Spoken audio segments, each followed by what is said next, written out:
did they tell you? They told me that you had gone totally insane. And that your methods were unsound. Are my methods unsound? Here we are, Kurtzology. Yeah, first episode. Yeah. This should be coming in after an intro video with our famous protagonist. What's his first name, or was his Captain Kurtz, or is he what's he? Oh yeah, well, he's a kind of colonel in Apocalypse Now, at least. Colonel. Yeah. Like Colonel Kurtz. Yeah. Yeah. Colonel Kurtz, our idol, our inspiration, our end goal.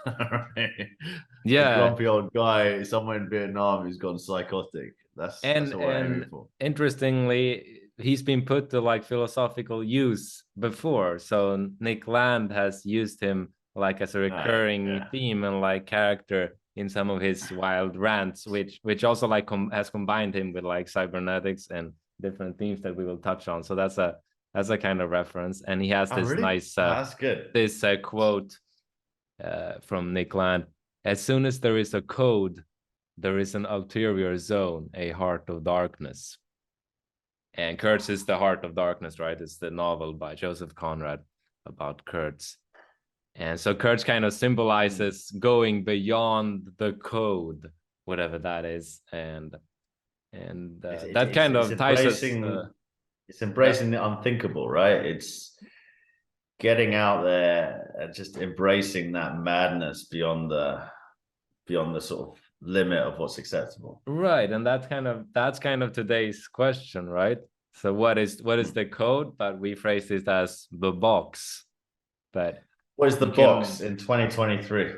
Yeah, so if Land is right, wherever there's a box, there's an ulterior zone beyond the box. So that's that he kind of has an existential statement, like in mathematics, like there is some heart of darkness, there is something outside the box. So I mean, you could debate whether you're stuck in some box and whatever that ultimate box is, but today we're going to talk about a box, and we're going to see it as something that you can, in at least in like theory, get out of, right? Okay, so we're going to also explore what is on the other side of the box as well, right? And we're going to take it kind of for granted today that there is an outside, that there is some heart of darkness outside of the box, right? And we're going to specifically discuss what the box or the code is in 2023. So we're going to discuss what it is right now, and we're going to discuss what could be a way of thinking outside the box, of thinking about the box, so that maybe a first step towards getting out of it is conceptualizing it, putting it into more concrete terms. What is constraining? What are like freedom, or like our what is constraining like the space in which we think our conceptual. Right, but are we talking about just like how we're conceptualizing, or specifically like the cyberspace? So it connects to cyberspace, right? So it connects to cybernetics, or how you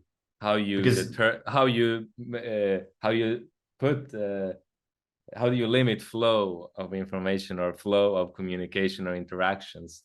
So cybernetics it comes for kyberneus, which means captain in ancient Greek. So it's like it's who is the captain of the flow, who is captaining things. That is cybernetics. Absolutely. Right? So who is the captain of information flow, who is steering the boats, right?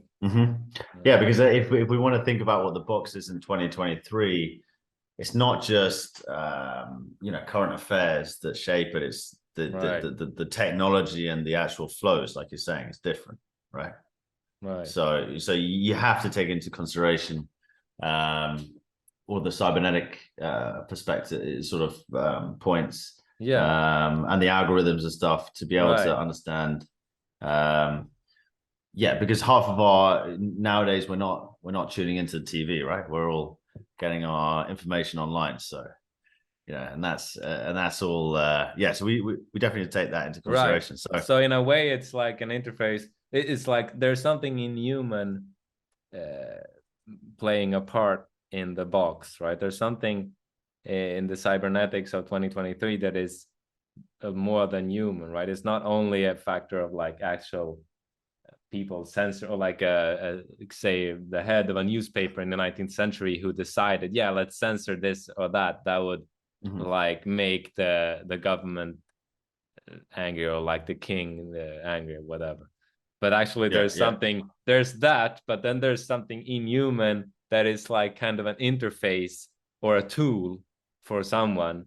And, to a certain extent, of course, that tool could, especially in the case of AI, over time, maybe take on some more or less like role as an agent in and of itself, whatever the agenda of an AI could be. But given their intelligence, that could be like a factor, like maybe that interface starts to be like an extra agent in the general like.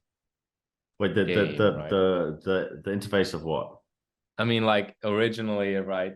Any kind of cybernetic or like any kind of technology used as a cybernetic device for, say, the government to censor or steer the thoughts, it's like a tool, right? It's just like they're giving it orders, or like a simple algorithms of like censoring Google.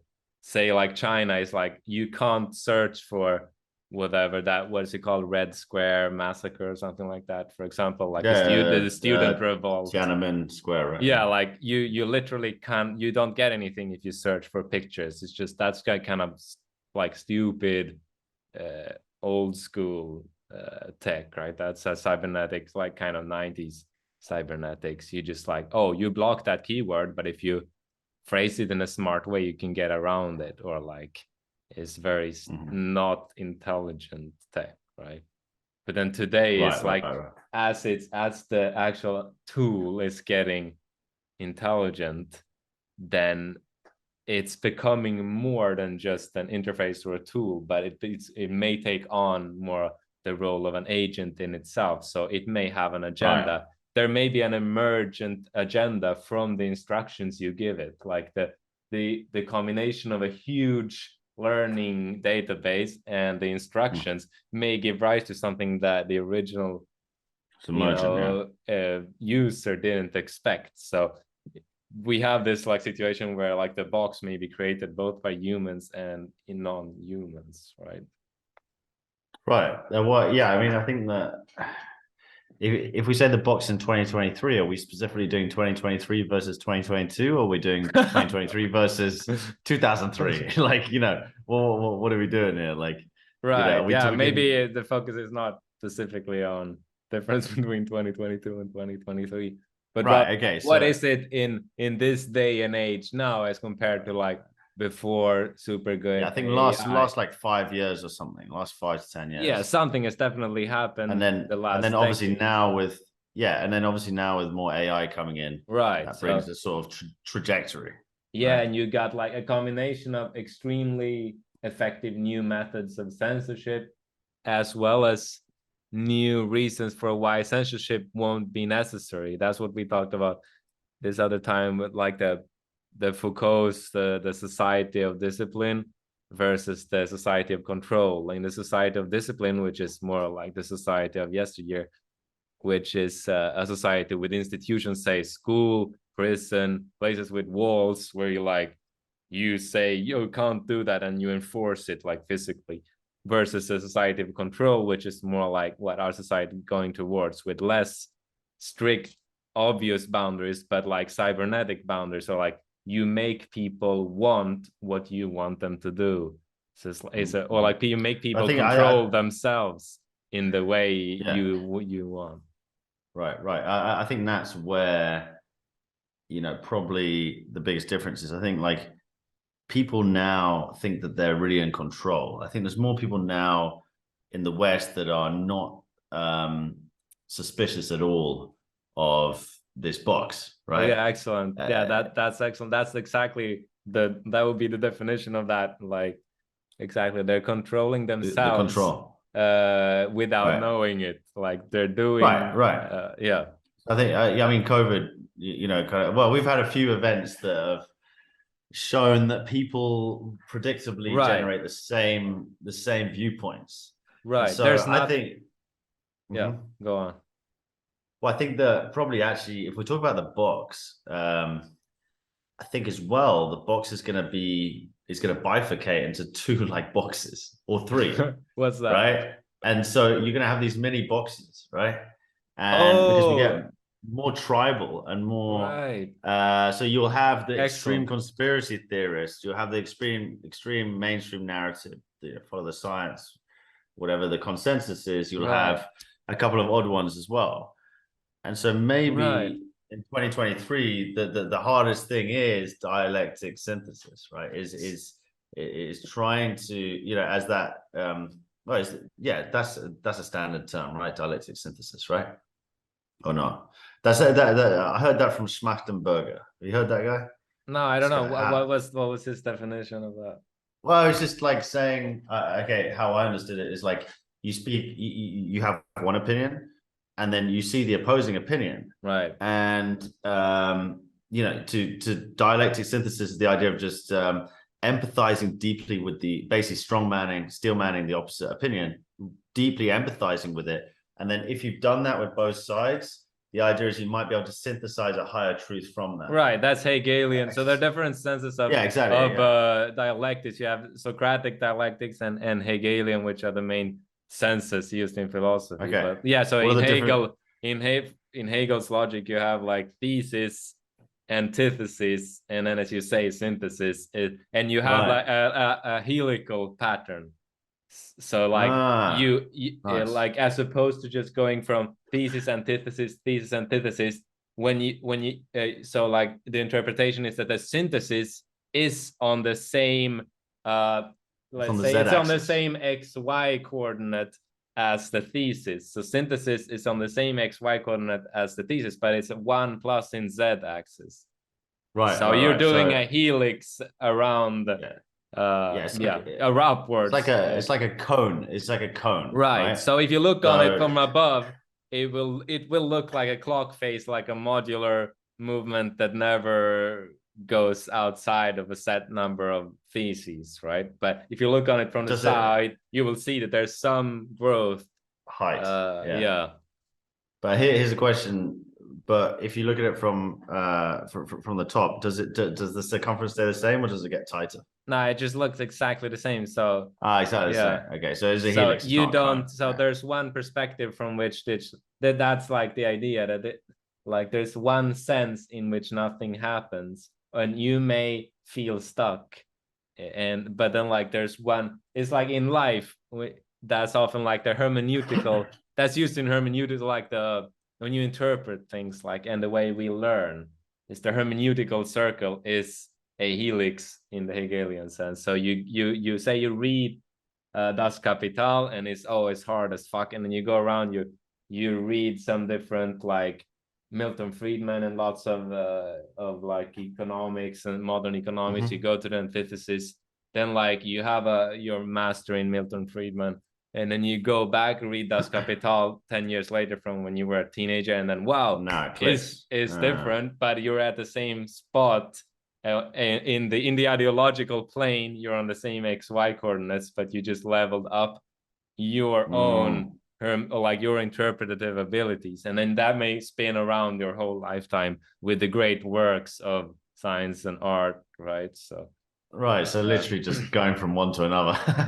So what was that? What were you starting about when you were saying that? I just think that being outside the box right now may not be such an extreme, like it might not be as extreme as it looks.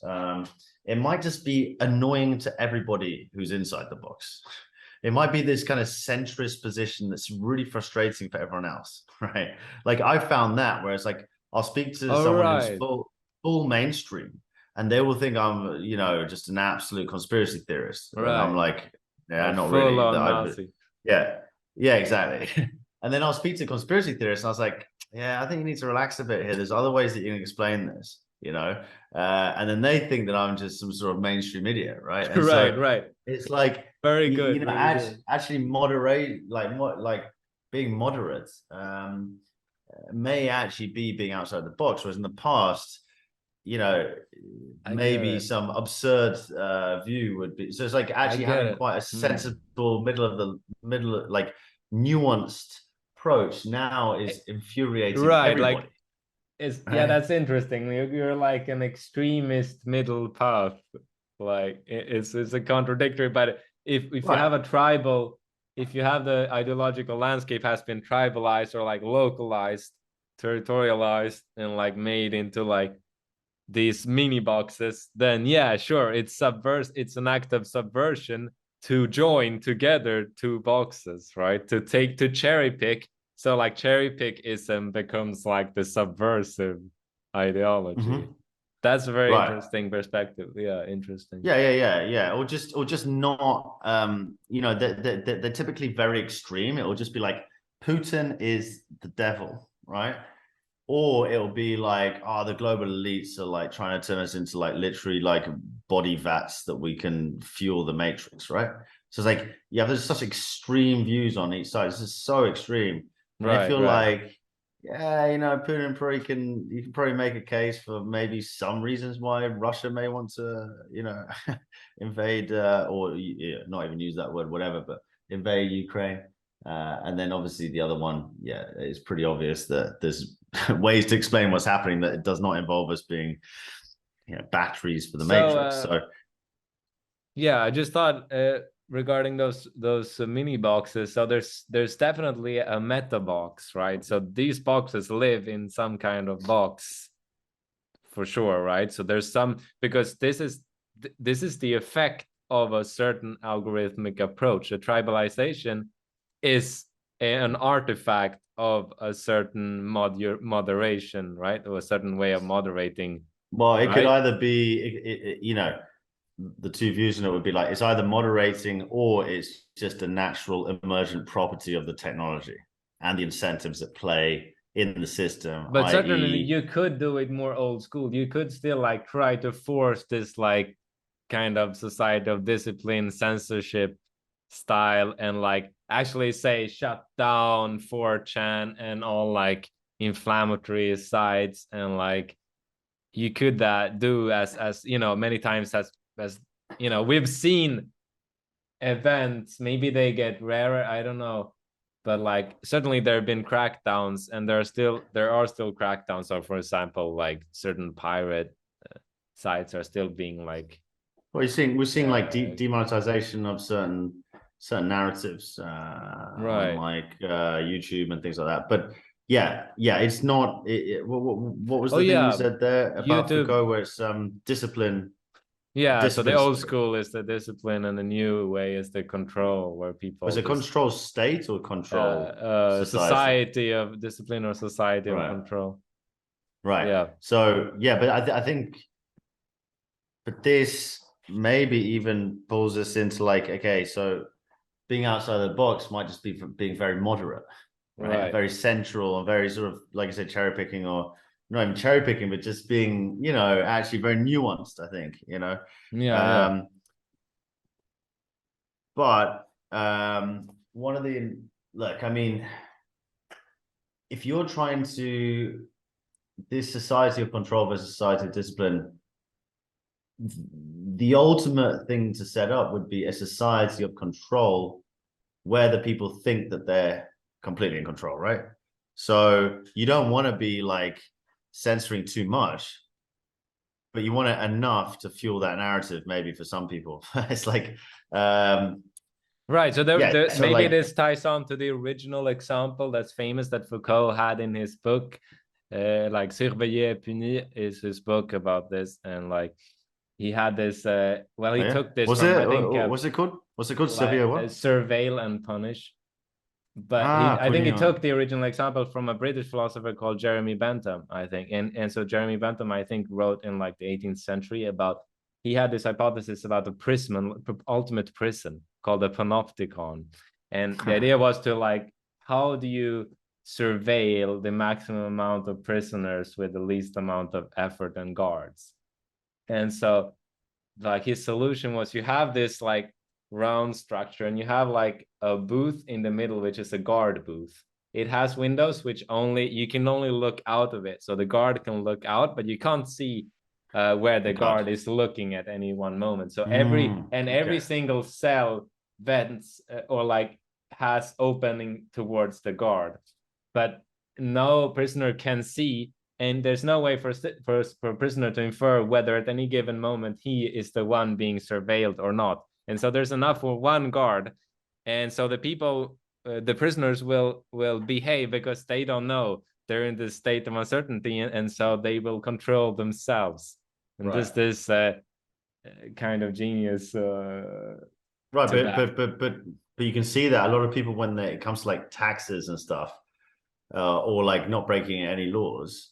I'm not sure about Sweden, but I've definitely seen it. You know, in the countries I've been in, some people think that it's some sort of like James Bond-esque, you know, the government's watching everything you do. It's like, no, they don't have the resources for that yet. I mean, maybe once AI gets really So there's really shit hot, then maybe it will. There's definitely tons of analogies you can make with that, with the panopticon in society. Like, it's a genius metaphor. What's it called? What's it called? The panopticon. Panopticon, like it can see everything. Panopticon. Yeah. Panopticon. Okay, yeah, got it. Yeah. That's it's genius. Like, yeah, definitely society. Like that's a in a way that's a superb way of creating like a box, or like making people create their own. It makes people create their own boxes. No, right. Yeah.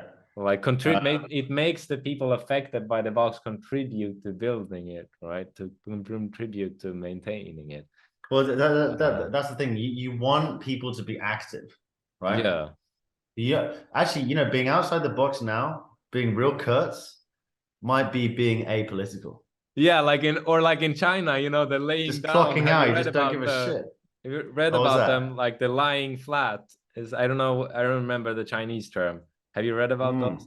Like the new generation?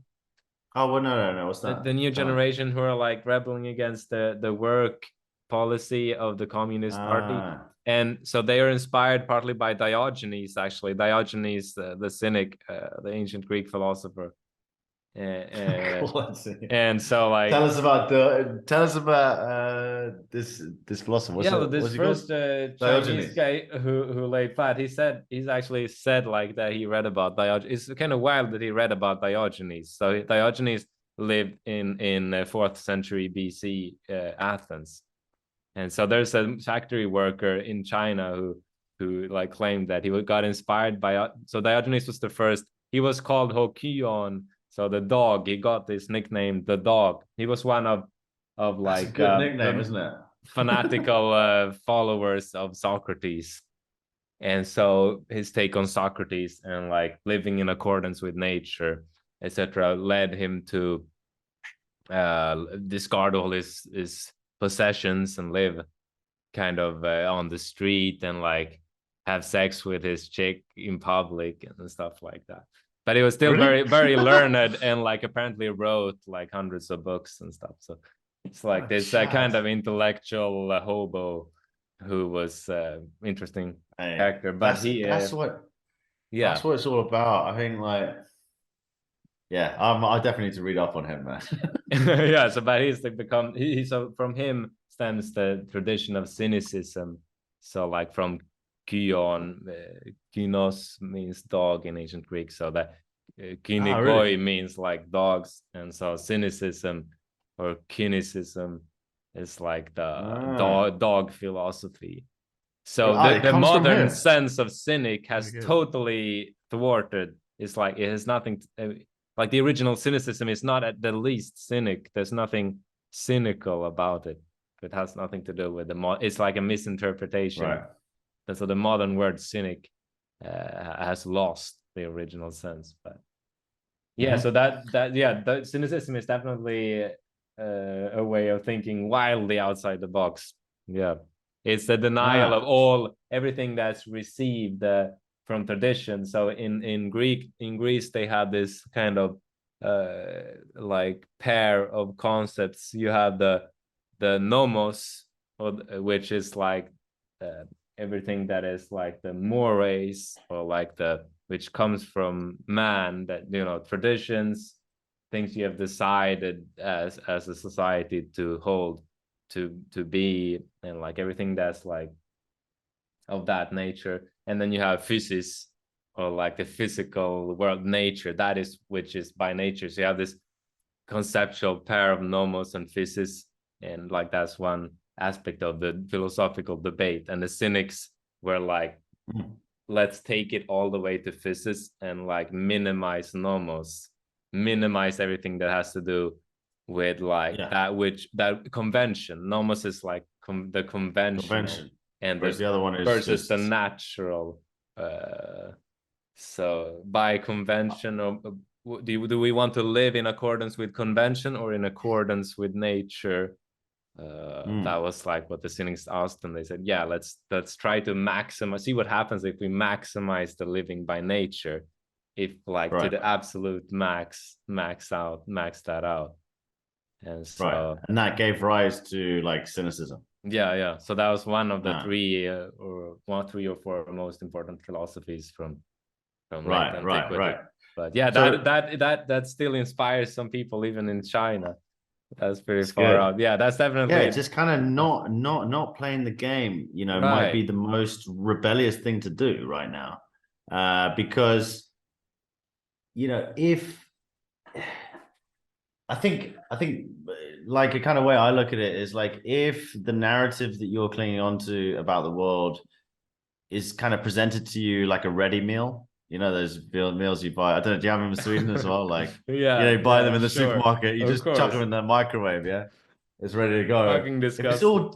If it's all done for you, like, if there's no thinking to be done, then it's probably too good to be true, right? This ties us to Chat GPT.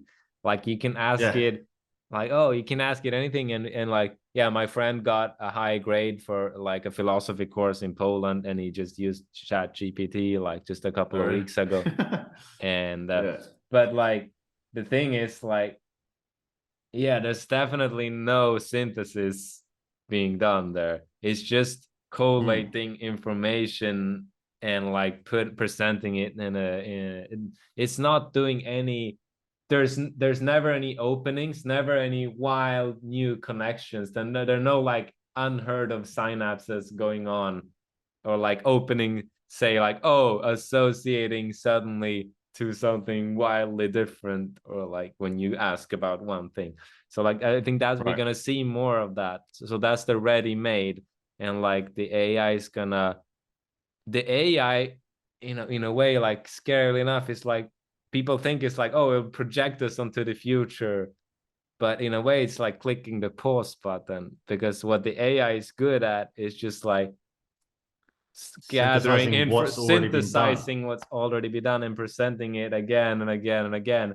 And if people get too stupid to see what's new and what's not, and what's ossified and what's not ossified, what's fresh and what's not, then, I mean, and if you rely on AI to educate yourself, then how are you gonna get the ability to decide then what is new or not, on the basis of just on what comes from that same source? Right, but there's still a lot of value in having a tool that's very good at synthesizing what's already come before, right? So it doesn't. Well, that's the problem. It doesn't synthesize. It's just kind of compiles it as a kind of. I mean, there are many there are people. I mean, a lot of, for example, our sources for early history and antiquity comes from people who did compilations and anthologies, and most of them weren't like brilliant in themselves, but they just made like thematic compilations, and sometimes there was some stupid stuff like that they put together, or like maybe didn't all make sense because they weren't brilliant. They weren't as brilliant as, like, say, the Aristotle that they quoted, but they themselves were just like epigons, like Stubius. Well, no, just famous people from early medieval. Would you put like Euler in there as well for maths? Would you put Euler in there as well? No, of course not. Just these are just people who were like librarians and just like put together. But they were a bit like the AI in a way, like you just like make quote collections and stuff like that. Just as you're meddling in the quotes at the same time, and surely people have done that. That's why there's a philological historical problem, right? But so the AI becomes this like untrustworthy compiler who is meddling, and you don't know what he's meddled. So it becomes this like super, like historically, for an historian that would be like a horrible source, right? If you don't know exactly, and if you're looking in under the hood, just a fucking tangle, right? No one can look at a deep learned algorithm and like, oh, he's done this because of that. No, you can't follow the logic, right? There's a complete black box. It's a black box that has also been trained to have certain biases. Like how much can like the absolute expert, how much can he understand of like if he's reading the code of some AI that has learned from a large database? But like Chat GPT wasn't all they did. They did like reinforcement learning. They did human. I forgot. Let's say the chess. What's it called? Deep Blue or Deep Thought of like the chess bot that actually. You talk about Alpha. Finally won against the best human, right? Right. Yeah, I think that one was more. And I think I don't think like the best chess player combined. I think like that they lost it. Like they can't follow the strategies anymore. Like they can't make heads or tails out of it. No, but what I'm saying is like an expert will be able to look at how the model was trained, right? Right. You need you need a human part of it, like the context, because you can't be if you're on the machines, you can't understand the machine on its own terms. You can only understand it in its context of discovery, or like it's right. Yeah, so I think like for example, listening to someone like Lex Friedman talk about how Chat GPT was created, you know, that will give him insight as to what to expect, but not that much. Right. But I think can't really reverse engineer it. That's the problem, right?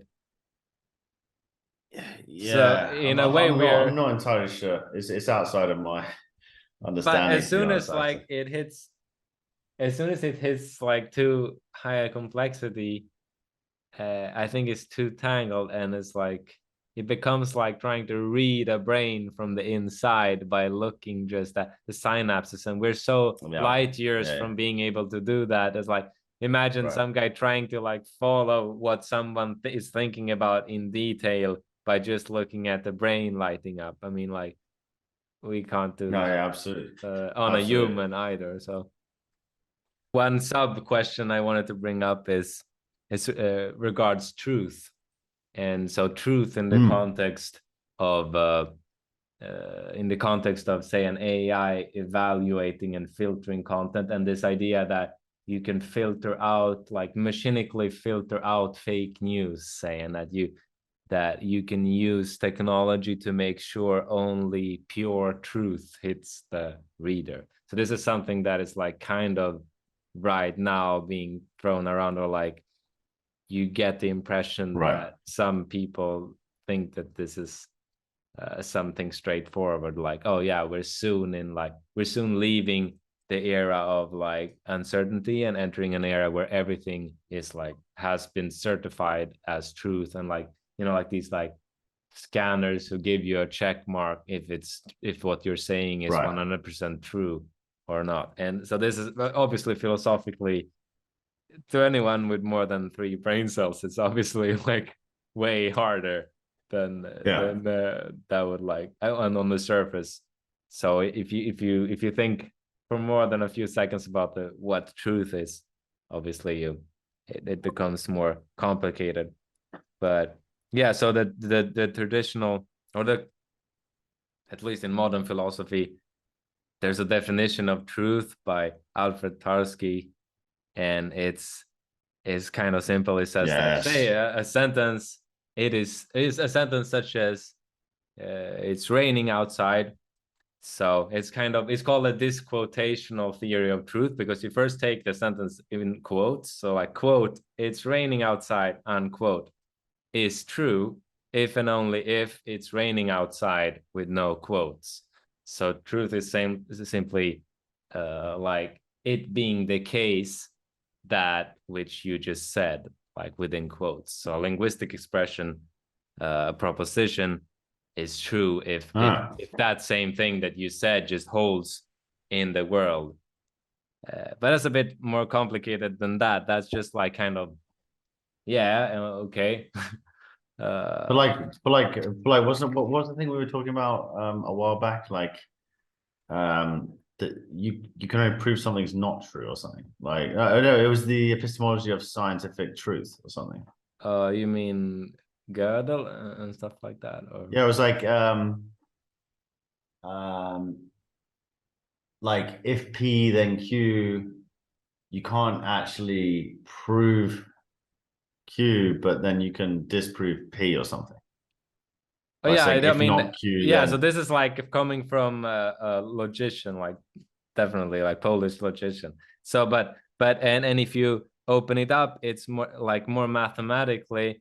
It's saying that, okay, say you have a statement like all A's are B, like say all humans are two-legged or something like that, or like all humans are animals or something like that. Then you're saying that, okay, this sentence, all humans are animals, is true if and only if the set of all X which are humans, if that set is a subset of the set of all X which are animals, right? So you're like saying that, oh, this linguistic expression is true if and only if these two actual set of things stand in a certain relationship. So Tarski kind of reduced truth to set theory, or like relationships between sets.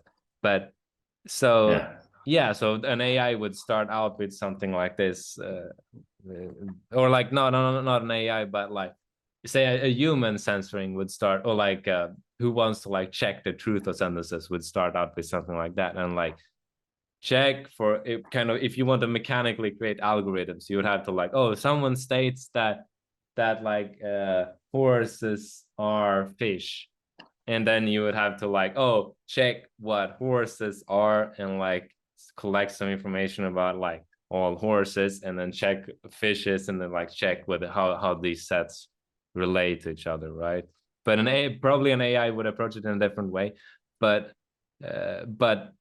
there are complications already on this level, right? Because linguistic expressions can be generalizations, they could be jokes, satires. You can be telling a parable where nothing means what it seems to me on the surface. It could be a hypothesis, a wild hypothesis, which are definitely needed in all areas, and certainly in science and like cutting edge science. You need to be able to say super wild things, right? And you could be talking about something ineffable, which is, often the goal in religion, right? Religious texts try to push the boundaries of language and try to get you to associate to something that cannot be put into words, like something that is beyond. There are many levels on which this simplistic, like just reading off the content of some sets corresponding one-to-one with linguistic terms breaks down. And so like the general question is like, how can you approach truth like with all these problems at all, like as a filtering. So like, no, but right, how can you censor truth is how can you at all the fake news? Right. I'm not sure what methods they have, but I mean, that's also assuming that the motivation is to do that, right? Which I'm not convinced it is, because you see often the science gets put out as if it's like some consensus, right? Science is by definition always fallible, like, exactly. That's the basis of science. It's like we question, it's a question of like, where are we wrong with our models? right And so you saw that with the COVID, Right.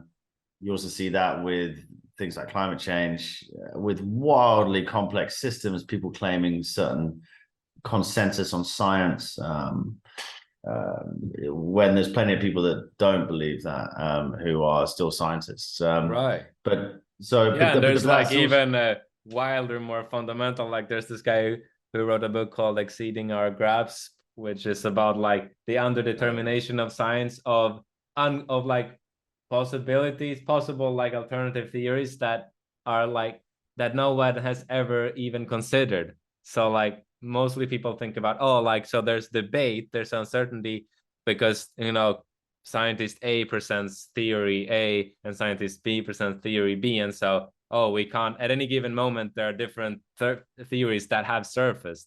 But what about theories that haven't surfaced?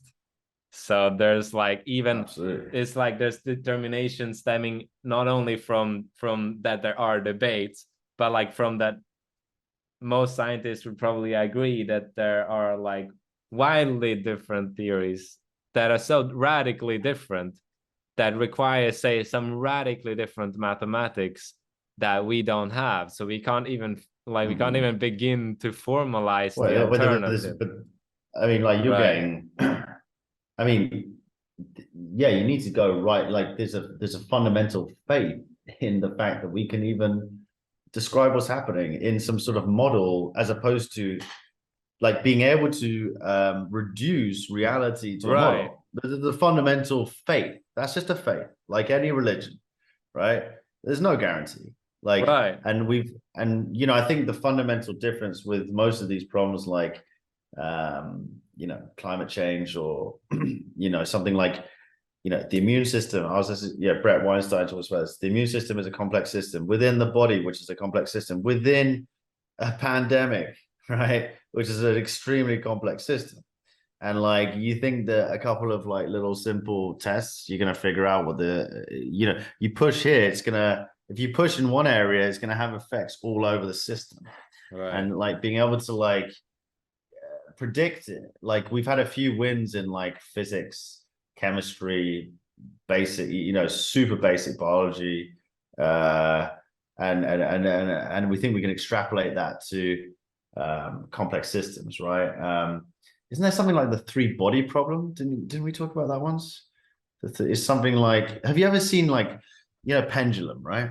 There's this thing I saw on Twitter where it's like a pendulum attached to another pendulum. So it's like the first ball, right, which is the first pendulum, has another string coming down to another pendulum, and it starts to generate wild patterns. Interesting, because the pendulum is like the kind of first example in physics.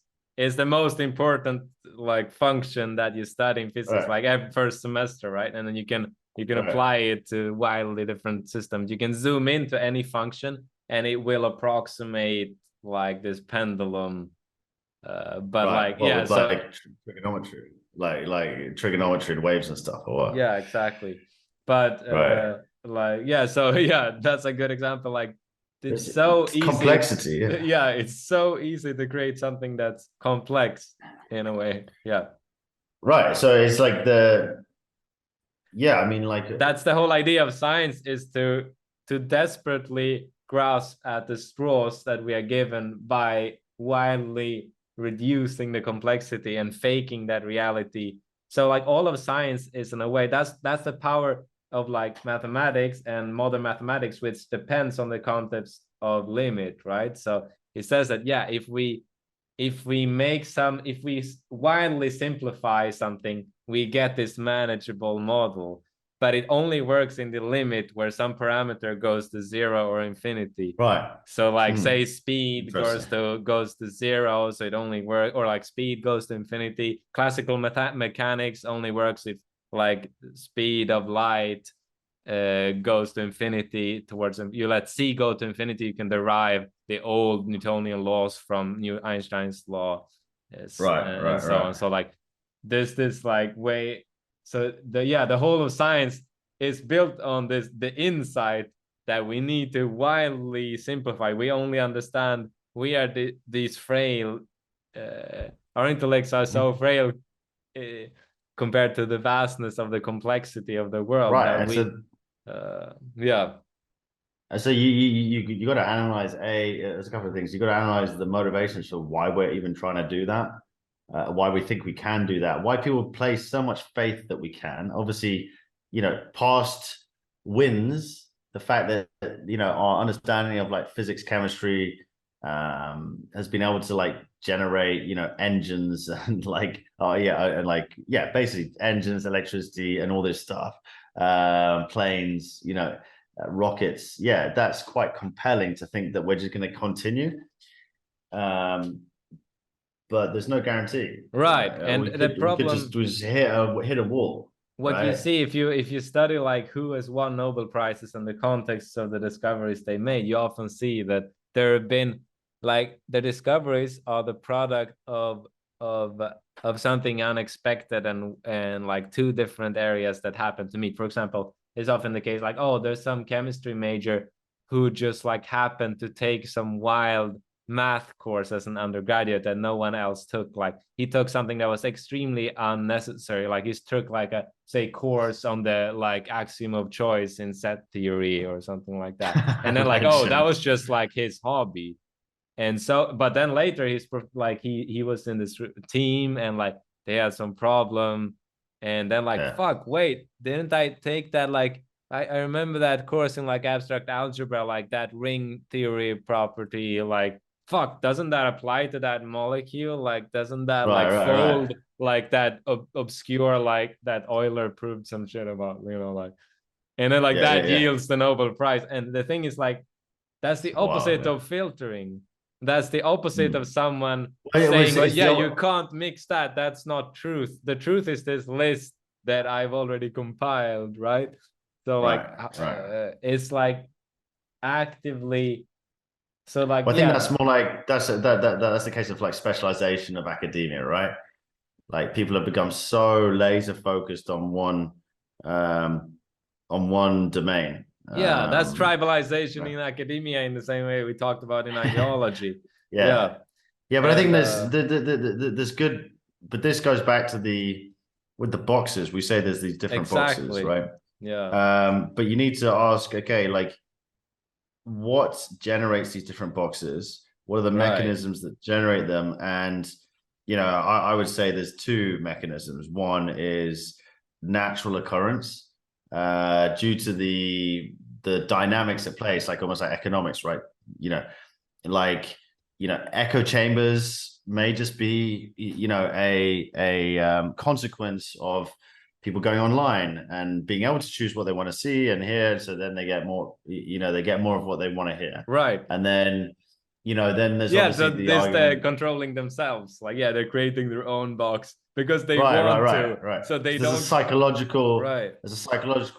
Maybe there's a psychological, disposition, sort of bias to wanting to hear stuff that already sort of props up your belief system. And they do it because they enjoy this content more, so they're following what they like more, but in a way you could say like they're harming their own intellectual growth by going for only what they enjoy. So absolutely. And then of course there's the argument of like Twitter, all of these tech companies, all of the VCs from that era will tell you that they knew that they were setting this up to try to maximize attention. And by generating like tribal warfare, essentially toxic environments would also kind of increase the amount that people want to use it. There's this you can show that people enjoy certain negative things more, right? So like people really enjoy feeling this, like, what's it called, holy anger or holy wrath. This when you feel like this, you are like in this patronizing mode of like, oh, so like people revel in this feeling when someone posts on Facebook like someone who's like obviously done something that's morally wrong in the code they subscribe to. People love this even more than when someone posts something who has done something wonderful, right? So people love feeling like there's moral indignation and feeling of like superiority and like this like wrath, this like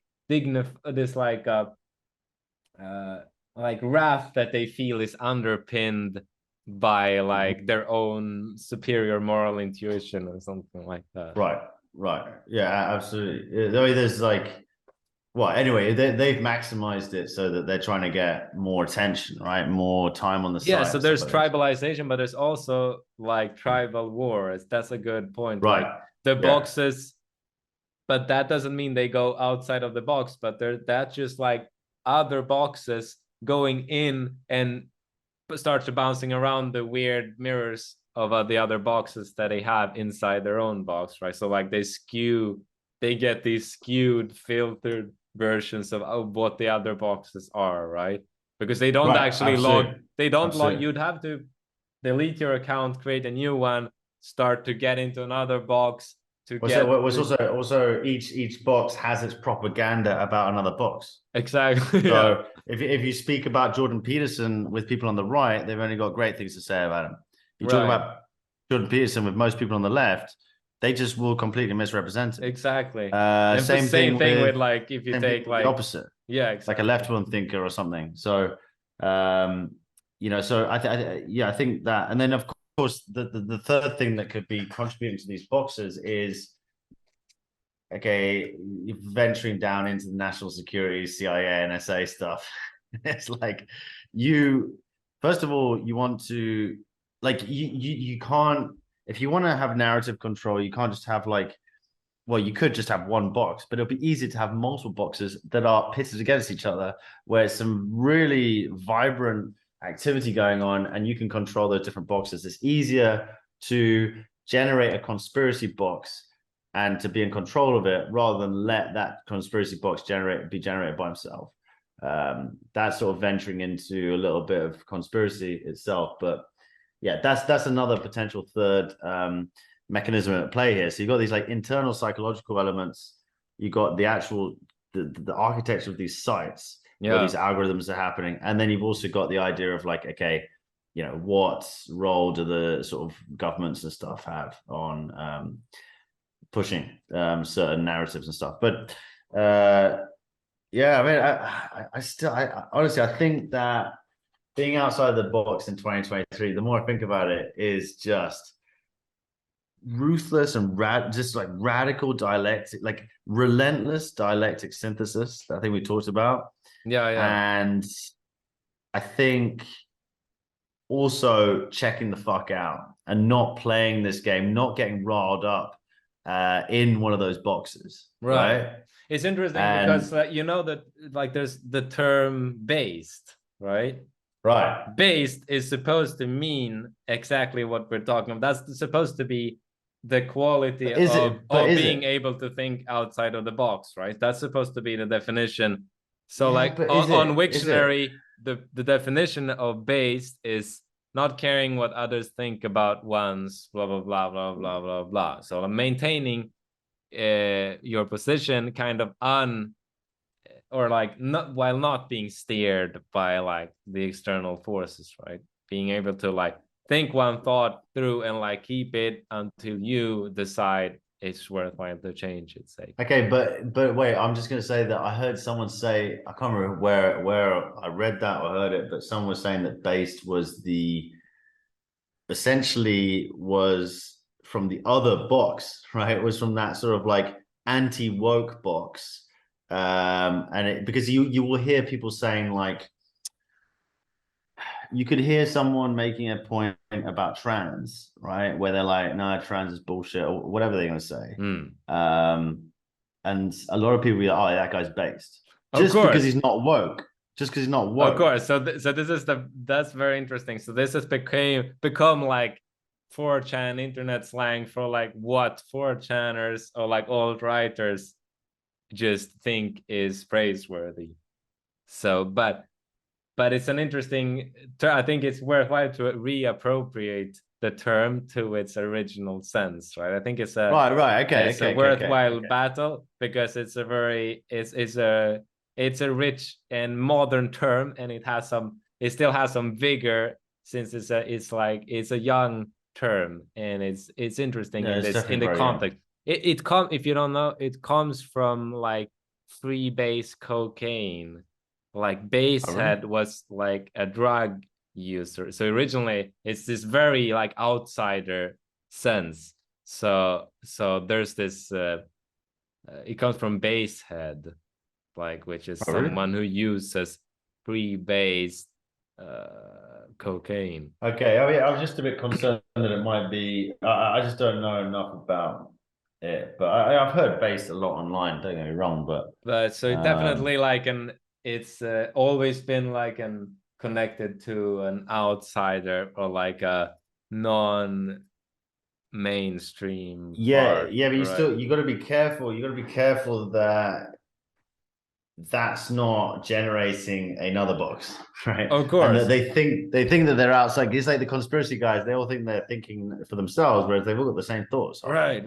Like, you know, it's all the same shit. You know, It's you know, exactly. And, so what I'm saying is, for example, I think trans is a good. Trans and the gender, we're just trying to get demonetized. Well, we're not even monetized yet, but like, trying to just get cancelled on the first episode, bro. Right. We're not even gonna get funded by some based company now. Yeah, man, we're just a bunch of dickheads in the middle, man.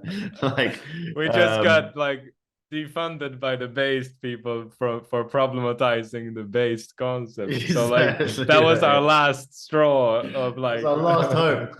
Last hope, yeah. So yeah, like if you take the trans, you know, the trans issue, and then you've obviously got the whole gender pronoun stuff, right? Right. You know,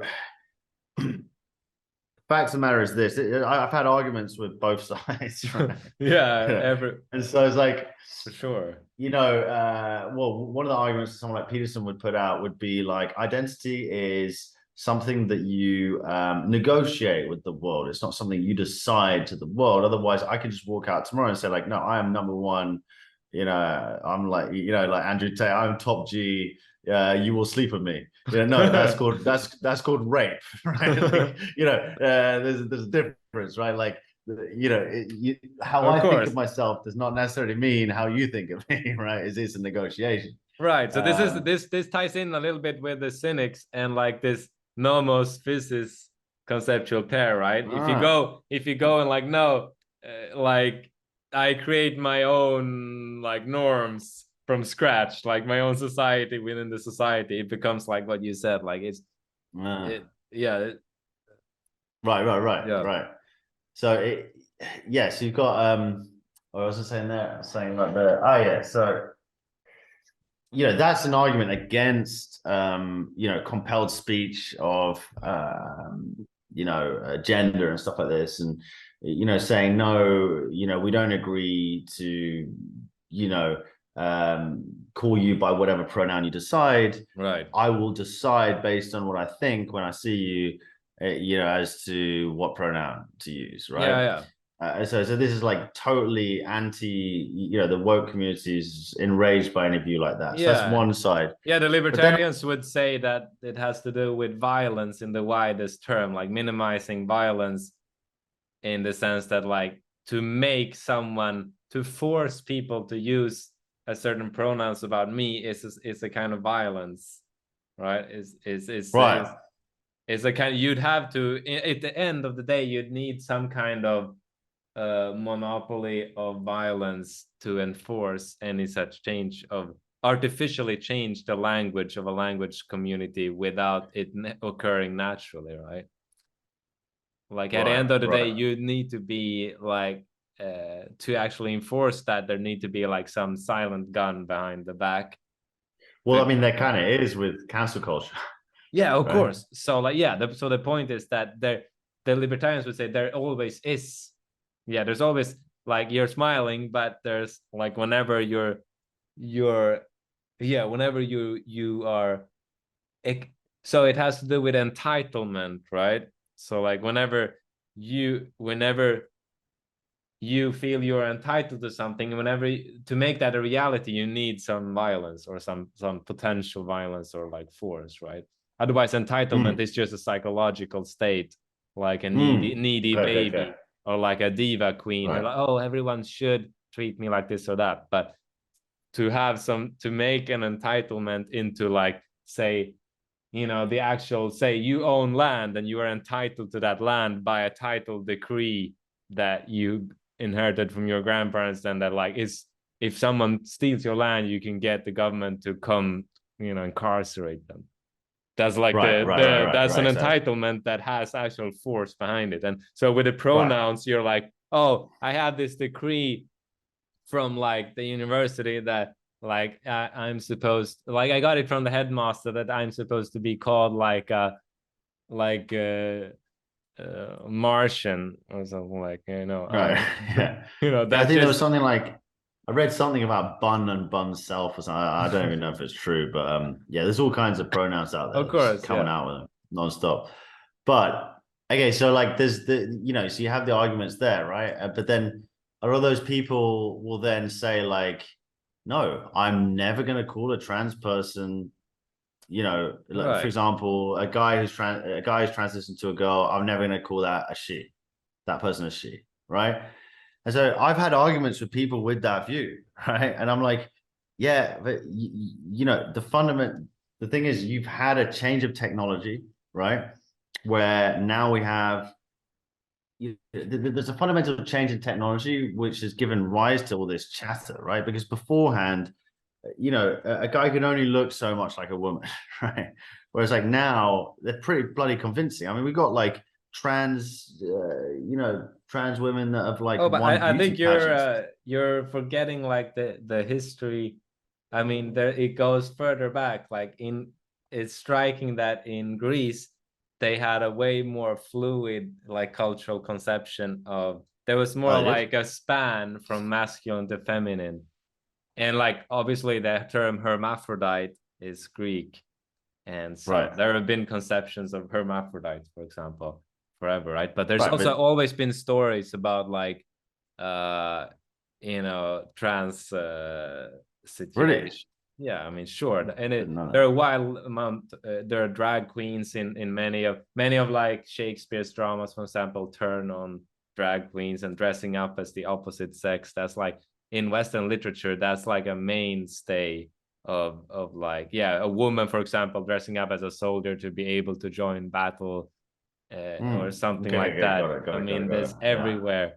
So like, it's not, it's rather that I mean, you're an Englishman, so particularly perhaps for you, it's like, you basically just come out of a Victorian era where it's been like, in history of humankind, it's been the most crude and the most divided and the most homophobic, etc. And so like in England, you have history filtered as like everything has been blocked out by like the wall of plasma of the Victorian age. Like it can't even reach further back in time. Let's go. That's hilarious. No, but but wait, let me just make a point. So my point being is that with the same argument of like, no, it's a negotiation, right? I can say to the same people that say, no, we don't want to concede anything here. No, some of these trans, when they walk, either okay, even if that was before, but definitely now with all the stuff that they can do, like all the hormone treatment and the plastic surgery stuff, like you would not know that's a guy or a girl, or it was a guy. You wouldn't know that they're trans, dude. People, right? Like, I've lived in Thailand, and Thailand is far out. Like, if you want to test this, the katoi. Or a lady boy, which is katoi in Thai. It's like those lady boys are like way hotter than the chicks in Thailand. That's so what like I'm saying. The sex appeal in the eyes of like Western standards of beauty, the lady boys are always like several notches above the hottest like real girl in the room. That's the problem for like the Americans coming there, because they cut like no Thais can afford the sex change, so like they're gonna have a stiff one when they get to the hotel room, like and feel her up. They're gonna Jesus. There's more than one thing bulging.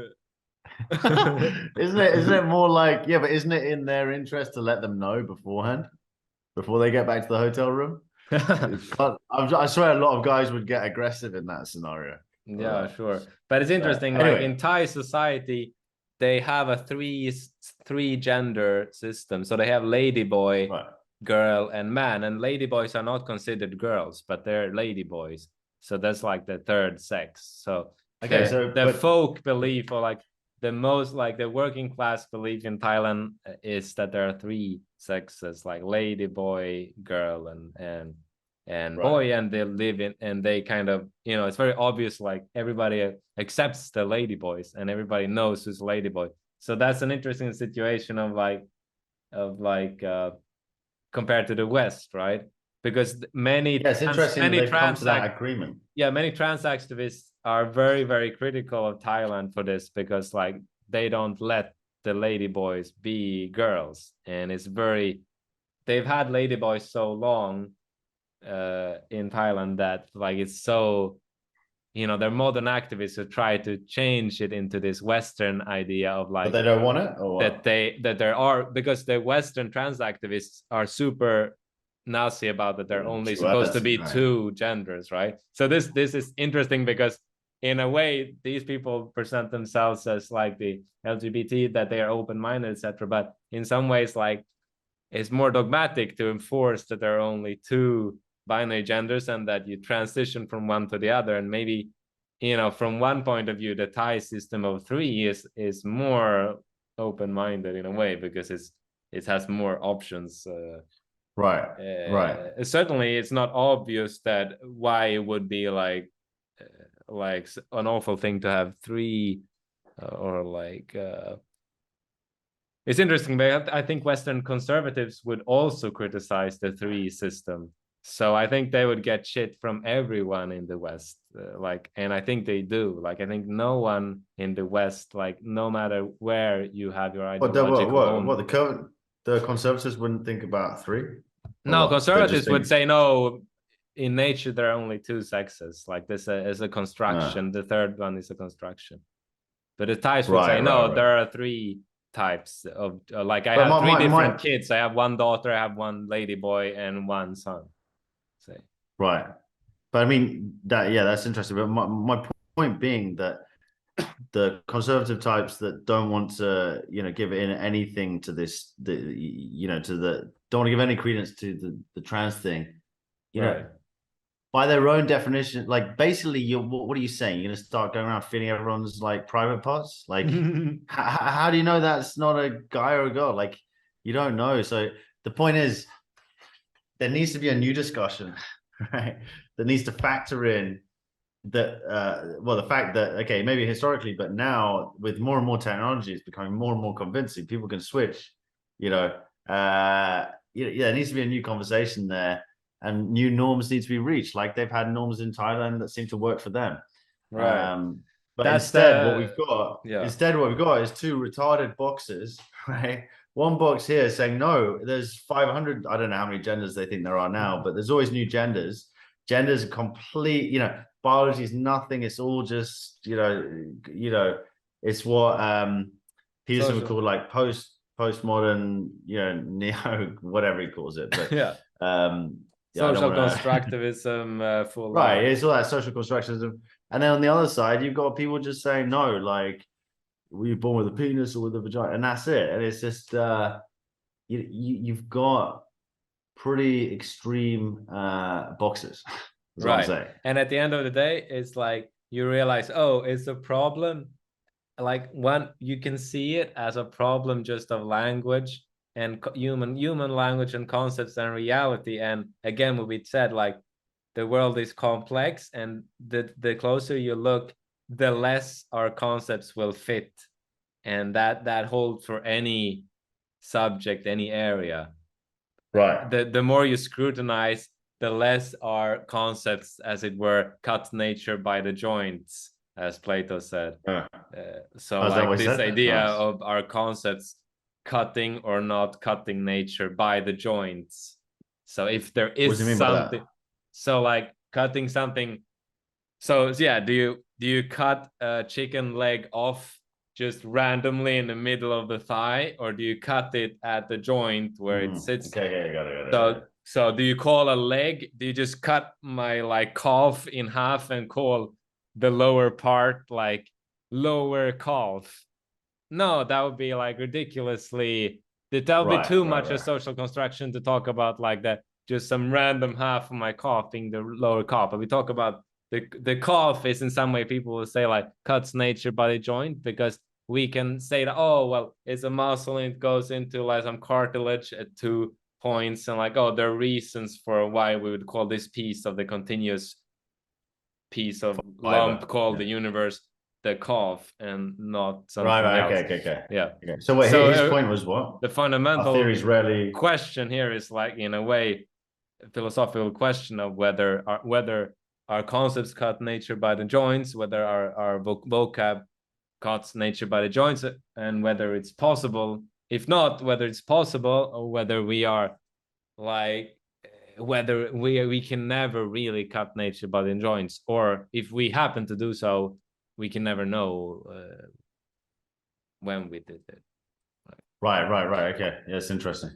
So Plato obviously thought that we could, because because he believed in the Platonic ideas, like that there's a realm the Platonic ideas say, and when we through Platonic dialectics reach them, we grasp them with our intellect, and we grasp them fully. We suddenly will, I know that idea. I understood man, the idea of man, and I grasped it in its entirety. There's nothing less left to be grasped. I grasped the essence definition, like right. I can work from there. So there are joints in nature. It's not conceptually, it's not continuous in the way of like infinite complexity that we can zoom in, like, oh no, man melts into like whatever other organism. Is hard to define, like what's the difference in DNA between one species and another, as in the modern times, right? Right.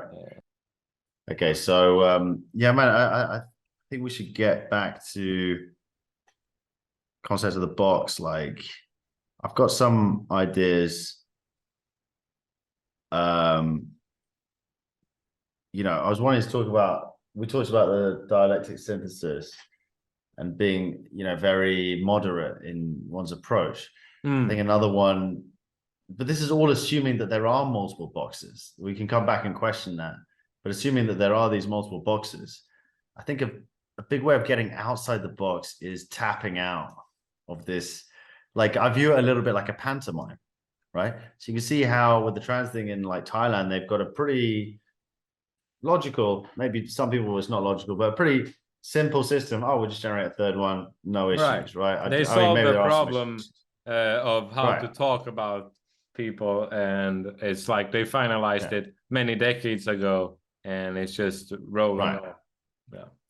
Whereas in the West, we've got one side saying, no, there are no genders. They're just, you are whatever gender you want out of all these 50, 100, I don't know. I mean, one side doing this, saying, no, there is no definition of a woman, like just destroying all definitions that we have. And then the other side saying like, no, we can't have it. We've got to go around feeling everyone's genitalia. Like, it's mental, right? Like, there's no flexibility whatsoever. It's like a pantomime.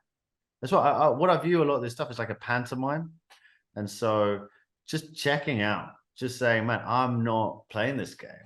And I think that the more I look at people getting riled up about topics, it's because I don't think they cede power to something else. So there's this concept of God, right? Or whatever God is for oneself.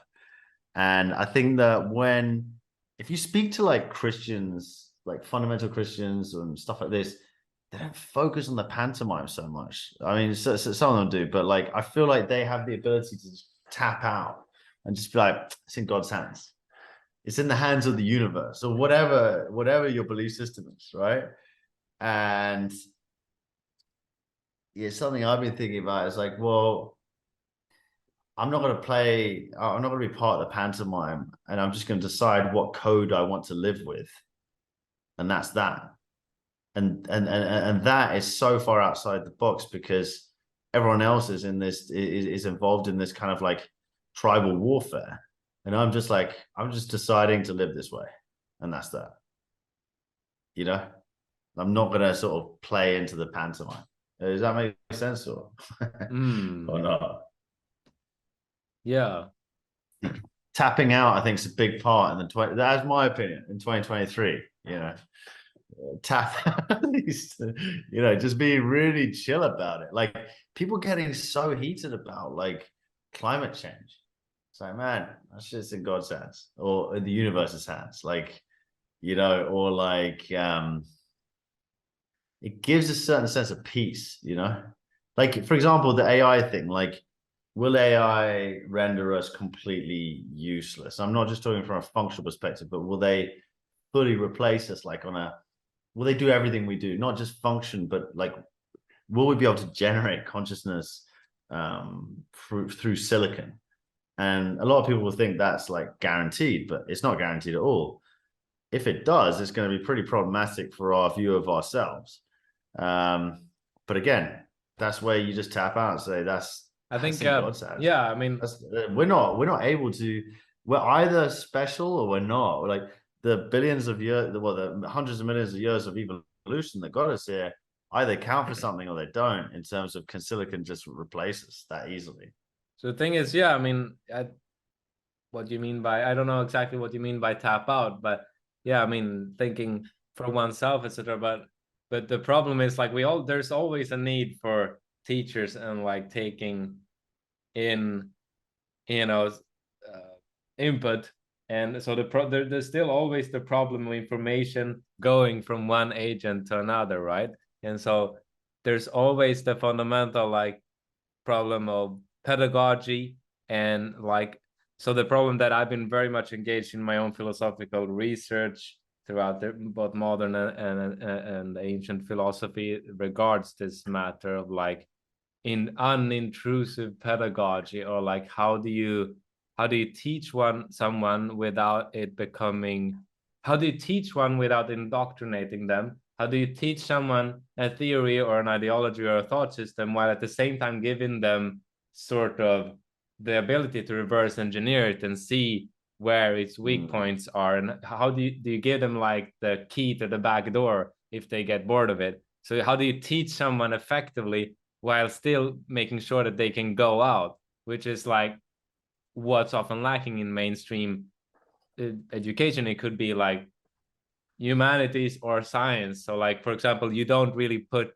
any effort into showing like the weak points of, say, the established standard theories in physics to physics students, or like you don't really show the controversies, or like you don't show that there are contradicting things, or like there are things that are super, you know, funky, and maybe you should check out these like alternatives, or like that could be in any subject. But how do you, so this is like one thing regarding the box, right, has to do with this, like, because any kind of code or ideology or theory or set of statements, even just one statement, creates a kind of little box in this. Whenever you try to teach someone that, or like instruct someone, it creates a box, because as Deleuze kind of defined it, to inform is to send out an order,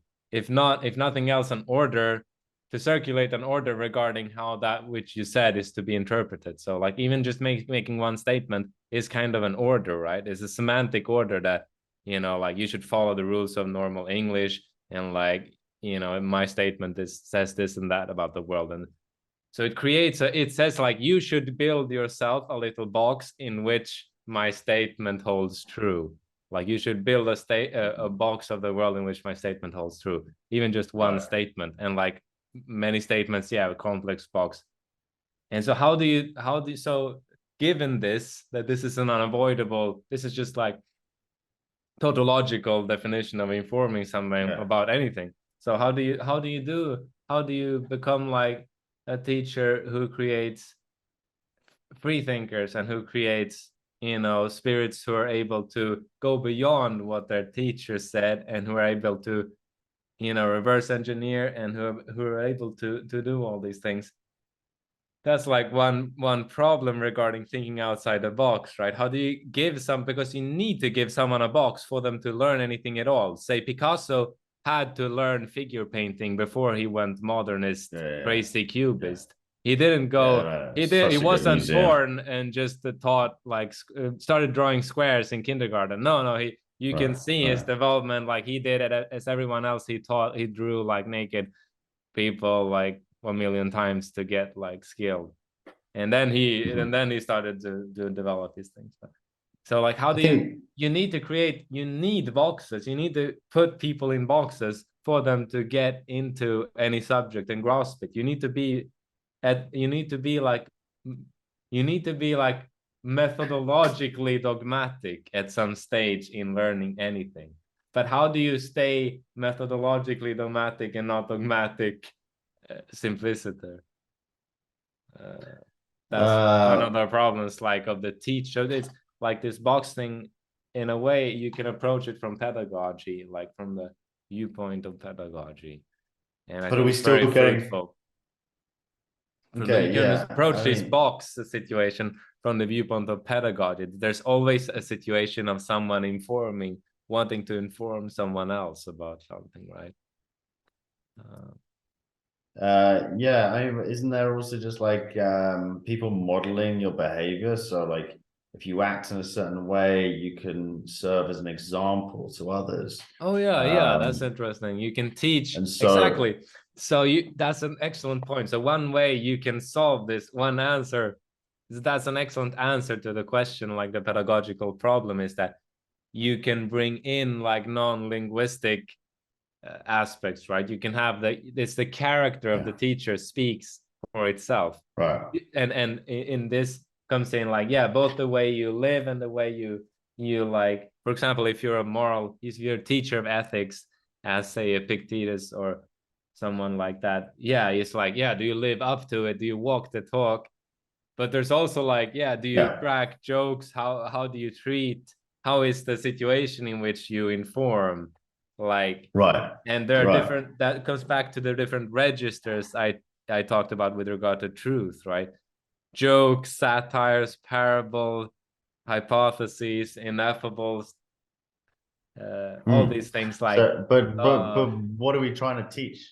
Or like, so for example, if you're talking about the whatever, not like, there's some great examples of how people have acted in the past, but like, if you're talking about setting an example of someone who doesn't easily get put into a box, you would probably need if what I was saying earlier about being nuanced and courageous and relentless in your sort of synthesis or dialectic synthesis, someone who can actually go out there and demonstrate that can serve as like a model for other people. Right. You don't necessarily have to agree with what he says or she says, but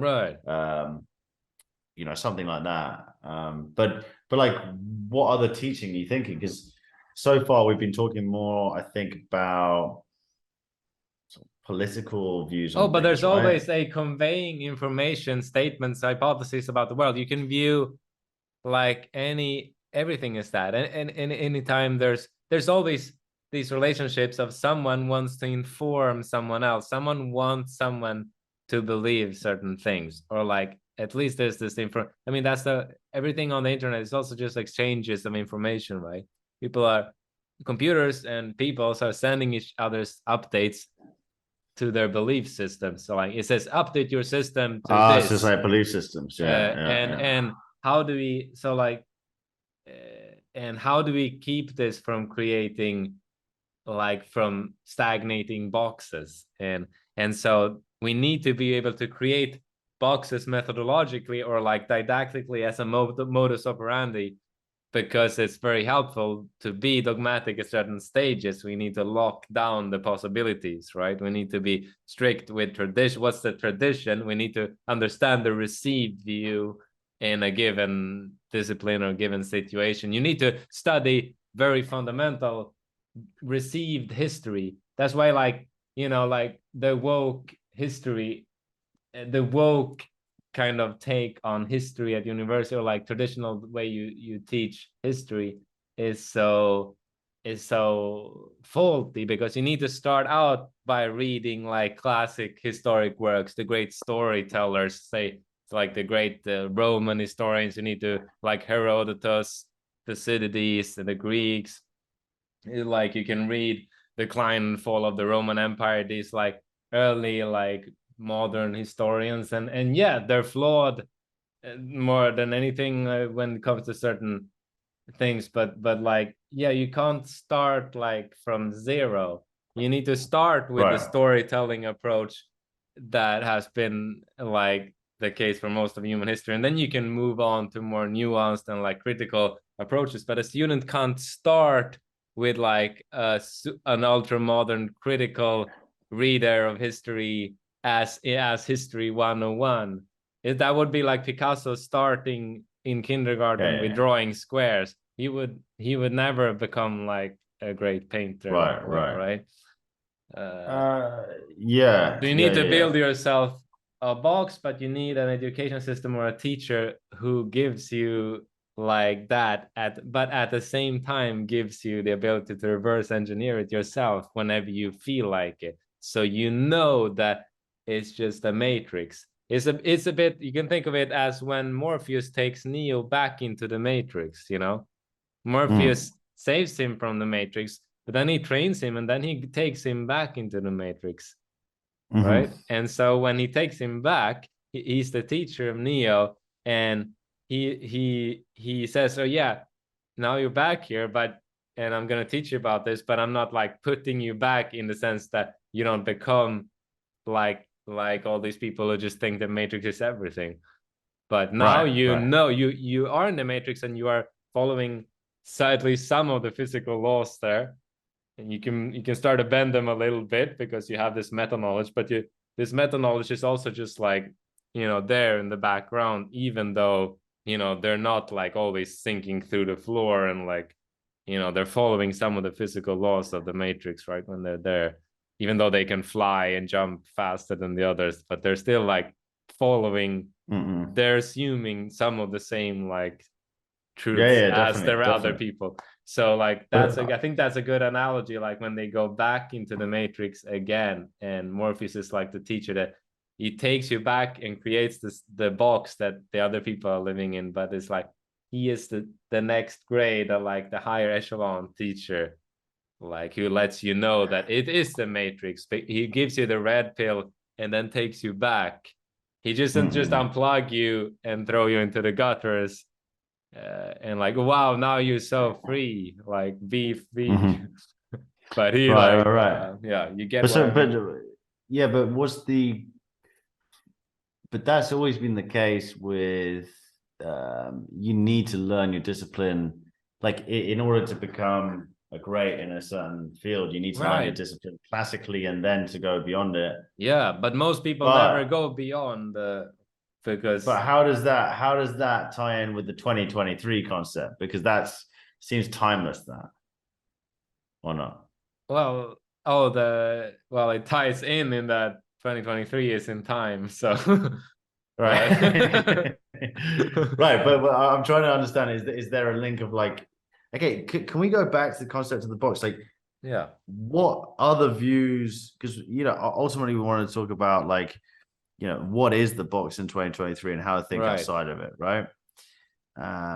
We had some notes here, like, if algorithms make the box, how does one minimize its power over us? Is it necessary to, you know, abandon the internet to achieve that, or are there less cybernetic parts of the net, you know? Right. But what other views of the box? Because you know, so in general, it's totally possible that that hypothesis I put out is just wrong. In general, I've written in the past on because like a general. If we're trying to find a heart of darkness, we better be sure that we're operating the right model of where the box is, so that we're not just right in the middle like a bunch of idiots. Right. So thinking that we're in the heart of darkness, but we're actually just right. Well, so no matter what, so the first answer is like, no matter what the box is, I think to get out of the box, you need to get either far away in space or far away in time. At least I've written an essay on this. So like you need to, so like those are the two opportunities, right? We live in space time, so there are not a lot else other things we can do. But so you have these wildly different options. So you saw we could go to Thailand. Wow, it gives you a new is far enough so that like their conceptualization but fundamentally, was this concept of the multi-box correct? Or is that what 2023 is looking like? Or is it not like that? Like, how are you defining, what is the box in 2023? Let's start with that question. Go back to the original. Yeah. Oh yeah, I mean, you're the details guy. I'm the far out guy. So like, you take care of, like that's. I just have nothing to say about like it's too concrete. Like that's your part of the podcast. Like that, you'll have to fill in. You'll have to pragmatics. Okay. Yeah. I just like. Well, I'm sorry. I don't have anything to say about like. I'm gonna stick with what I said originally. Then. Yeah, I think that's excellent. Like the multi-box is very interesting. Yeah, it's like the box is actually like the tribe. Like part of the box is the tribalization. Like the big meta box is the tribalization and the forces working for a tribalization, and that there are forces like who are wanting that like tribalization, or even just emergent properties. It may be like have as well. Yeah, the stuff we talked about. More or less agency. Yeah, exactly. Yeah. More or less human or non-human or like artifact or just emergent property. Yeah. But coming back, you could go to get out of that, whatever it is, you could go far away in space, right, to Thailand, but you could also go far away in time. So say to very old ideas. And I think like that's where the religion stuff comes in, man. Right. So like old texts are good. They give you analytical leverage because of the amount of time. They give you leverage through time. Because there were certainly times where being right in the middle of the box was being certain interpretations, certain religious interpretations. Whereas now religion almost gives you a shield, a little pod within you can travel through this new world and not get sucked into one of these boxes. Serve the Kali Yuga, yeah. That's it, man. I'm just serving the Kali Yuga here, man.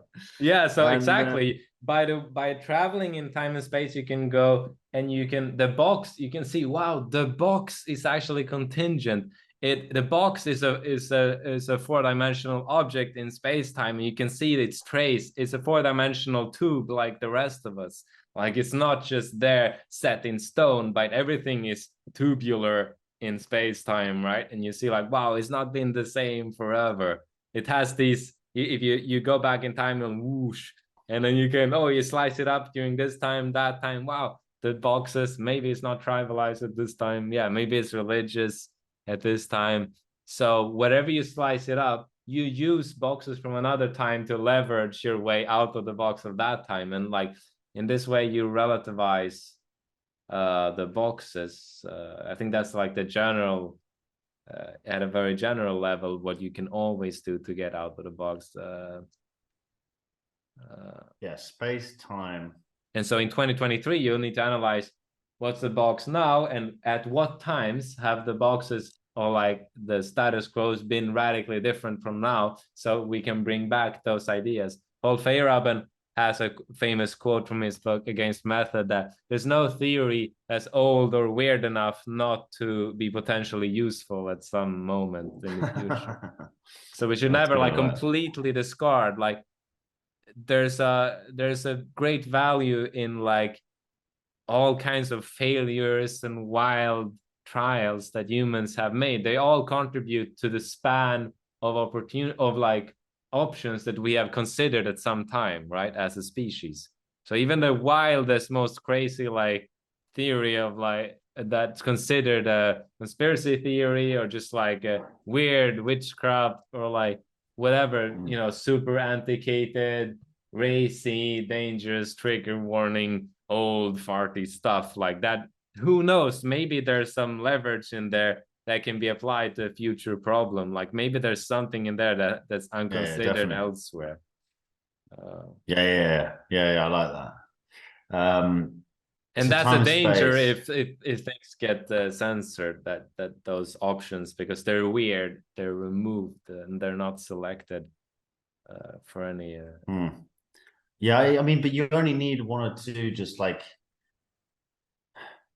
it can be quite like, okay, but like by definition, to be outside the box is going to be a small percentage of the people, right? Otherwise, the box wouldn't be like I think linguistically, when we think about being outside the box, Oh, you mean most people don't even won't even flourish by being outside the box? Or what? No, I think it's just like by definition, the box is defined as where most people are. Right. So to be outside of the box, there's going to be a minimal amount. In a way, but as we've defined it, I mean, it happens to coincide with what you said, but surely in theory, it could be the case that you have a majority and that no one feels restrained in the ultimate information situation. But my everyone would have feel able to associate to the quirkiest parts, right? And would be right. But my sort of pointing towards that multi-tribal multi-box concept was because that's been my observation, that a lot of people congregate there, trying to get that meta box analysis. But I think that's just an issue of human nature. I think we like to congregate. We don't like to be ousted from the community. Right. That's most species. people. Yeah. Most people don't. The Kurtz Denners. The Kurtz versus cold and frigid, and it's just it's not for everyone. Not many people. It's definitely not for many people, man. The Kurtz verse is not for many people. Sometimes I'm not even sure. Yeah, I've been, that I've questioned going back into the fold, but I'm just too far gone now. I can't go back, man. It's like you get to a certain age where you're so far out, it's gone, man. Normal life is gone for me, so I just have to embrace the hard talks.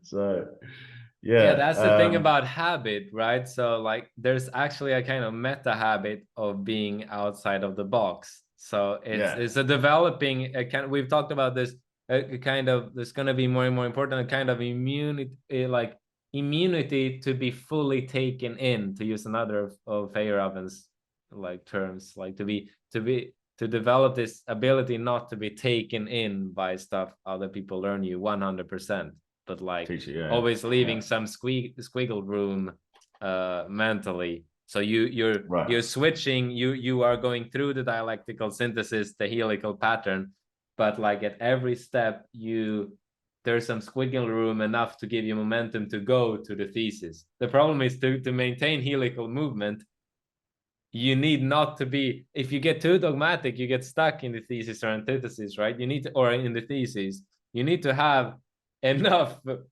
leverage on yourself from there. You need to be Archimedes said, Archimedes, he said it give me somewhere from which I can pull and I will move the earth. But he's the inventor of the lever, right? Right. That was a wisecrack, because he knew that he can't, there's nowhere on earth where you can get a non-earth space from which to move the earth. You need to push from somewhere. That's the problem. That's a good analogy. But you need to in some way have some kind of Archimedean platform from which you push yourself into the antithesis. And that's the kind of habit you need to develop. You need to always save something. You need to, no matter how far you go into a new cool thing, ideology or whatever, you need to save something in which to be able to push yourself at some point or other into the antithesis to continue learning, right?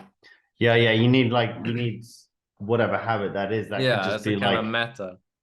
Seeking out dissenting opinions. Exactly, that's a very practical way. Dissenting's not maybe not the right word. It's not to be opposing opinions.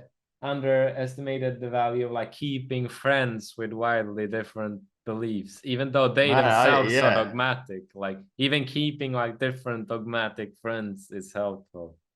Actually. It's actively just seeking out disagreement with probably even just like absolute, like zealots, right? Like of a certain belief, because at least then they're gonna make you question a lot of the stuff, right? So and like exactly, and being able to touch the untouchables, that's also very important, like being able to touch that which has been branded in different ways and be able to question why things have been branded as untouchable. Right. So, you mean like the radioactive topics that you're not allowed to go next? Not exactly. But so, but I think there's a subtlety here where I think that a lot of people with that way of thinking can end up being dogmatic in an anti normal way of sort of anti-mainstream. Right. Exactly. You have to be able to come back. You have to also listen, and I think there's certain like activities or certain practices. Like I've noticed that a couple of people. I've noticed that Lex Friedman does this a bit, and also that guy. He's a VC guy, Chamath Palihapitiya. He's always talking about steel manning, right? It's starting to. I feel like it gained traction last year, like to steel man the other, and like what you'll hear a lot of podcasters say like, what's the steel man for that case or whatever, and really trying to understand what the opposite would be. That's interesting. In medieval Europe, that was like a practice that was fascinatingly enough the core of the educational system. It was called a summa. A summa was the name for like the comment, like a book or a presentation where you argued first, you gave all the argument, you presented a clear case for like opinion A, and then like afterwards non-A, like you argued home the point of the negation, the opposite of the opposite. And that you to graduate in Europe in the medieval times, you needed to be able to do that in public, like have a public show where you had to convince all the judges of A, and then you had to go off stage and go on again and convince the same people of non-A to be able to pass university in medieval Europe. Right, that's what we need to get back to. Imagine how different that is from today. Like today you need to convince them of A and A only and hide everything. That's the distance right there, man. Yeah, it's that's like the time. Is Thomas Aquinas, like it's like it's legit logic. Logic brought that out of nowhere, man. I loved like when I first read it, I was like, wow, this is my home. I'm born in the wrong time. Like, that's more my style. Like I don't have like it's not about choosing sides, it's being able to get the most insight into the situation as a whole, into like the problem itself. Yeah. So maybe we should wrap up. We didn't get onto too much of the neuromancer hallucination stuff. But we covered, I figured we covered it in a way, but yeah, we can read the quote anyway. The definition, William Gibson's definition of cyberspace as a consensual hallucination experienced daily by billions of legitimate operators in every nation, by children being taught mathematical concepts, etc. A graphic representation of data abstracted from the banks of every computer in the human system. Unthinkable complexity. Lines of light ranged in the non-space of the mind. Clusters and constellations of data, like city lights receding.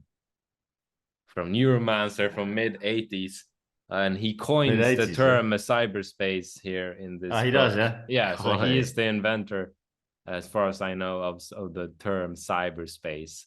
It's like you should read the book. They log on, and it's actually a 3D. You actually have a helmet, which is like a what's it called? Optimus. What's that thing? Oculus Rift. Prime. Yeah, Oculus Rift. It's like an Oculus Rift. It's over your eyes and everything. And so you're just like, they're these hackers and they're like surfing around in this like, that old arcade game with like tanks in a 3D.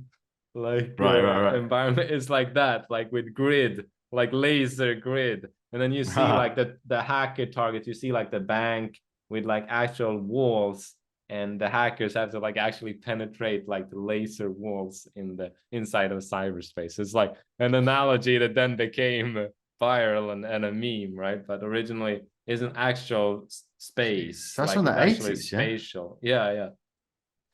But yeah, it was consensual hallucination. I think we've covered in a way both in what sense it could be a hallucination and consensual, right? Because we talked about ways in which like you get people to actually do what they want. They log on to what you want them to log on because they want you. It's a like, consensual hallucination yet manipulated. yeah, exactly. Like it's oh god. Yeah. Maybe we should wrap up on that. That's a good good, man. Episode 1, the box in 2023.